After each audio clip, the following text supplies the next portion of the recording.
ಎಲ್ರಿಗೂ ನಮಸ್ಕಾರ. ರೇಖಾ ಡೈರೀಸ್ಗೆ ಸ್ವಾಗತ. ಇವತ್ತೊಂದು ಲಂಚ್ ರೆಸಿಪಿ ಮಾಡೋಣ. ಸೊಪ್ಪಿನ ಸಾಂಬಾರು ಮಾಡ್ತಾಯಿದ್ದೀನಿ. ಫ್ರೆಶ್ ಆಗಿರೋ ಪಾಲಕ್ ಸೊಪ್ಪಿದೆ, ಇದರಿಂದ ಟೇಸ್ಟಿಯಾಗಿರೋ ಸಾಂಬಾರು ಮಾಡೋಣ. ಸೊಪ್ಪೆಲ್ಲ ಬಿಡಿಸಿ ಒಂದು ಬಕೆಟಲ್ಲಿ ನೀರು ತುಂಬಿಸಿ ನೆನೆಸಿಟ್ಟಿದ್ದೀನಿ. ಒಂದು 1/4 ಸ್ಪೂನು ಪೌಡರ್ ಸಾಲ್ಟ್ ಹಾಕ್ಬಿಟ್ಟು ಇಡೀ ನೀರಿಗೆ.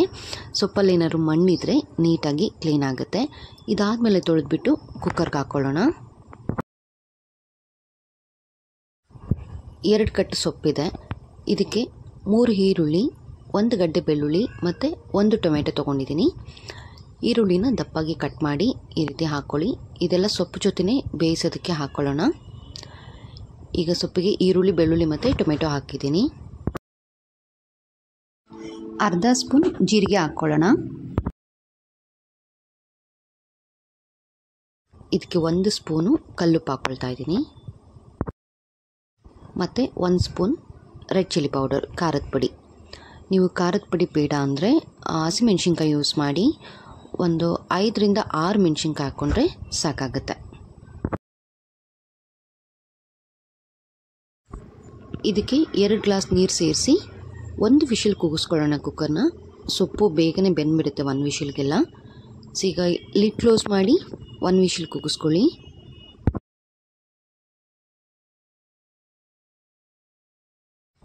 ಈಗ 1 ವಿಷಿಲ್ ಆಗಿದೆ ನೋಡಿ. ಲಿಡ್ ಓಪನ್ ಮಾಡ್ತಾ ಇದ್ದೀನಿ. ಸೊಪ್ಪು ಚೆನ್ನಾಗಿ ಬೆಂದಿರುತ್ತೆ 1 ವಿಷಿಲ್ಗೆಲ್ಲ.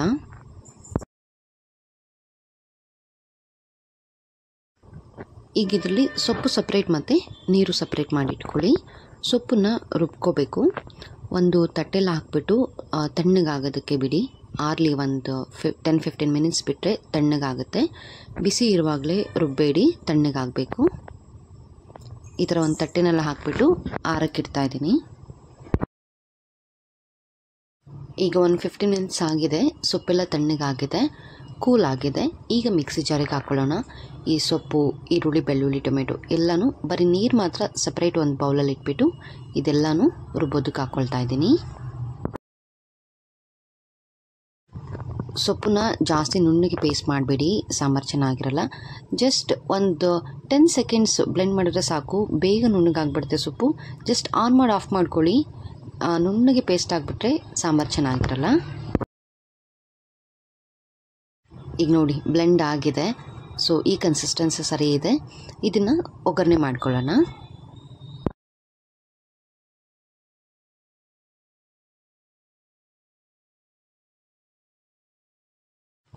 ಬಾಣಲಿಗೆ 2 ಸ್ಪೂನ್ ಆಯಿಲ್ ಹಾಕಿದ್ದೀನಿ. ಆಯಿಲ್ ಬಿಸಿ ಆದಮೇಲೆ ಸಾಸಿವೆ ಮತ್ತು ಕರಿಬೇವು ಸೊಪ್ಪು ಹಾಕ್ಕೊಳ್ಳೋಣ.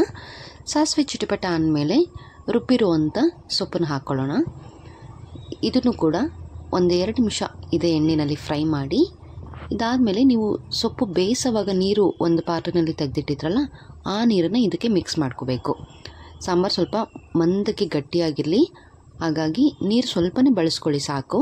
ಅದು ಸೊಪ್ಪು ಬೇಯಿಸಿರೋಂಥ ನೀರು ಮಾತ್ರನೇ ಹಾಕ್ಕೊಳ್ಳಿ, ಬೇರೆ ನೀರು ಹಾಕ್ಕೋಬೇಡಿ. ಈಗ ಇದಕ್ಕೆ ಅರ್ಧ ಗ್ಲಾಸ್ ನೀರು ಹಾಕ್ಕೊಂಡಿದ್ದೀನಿ.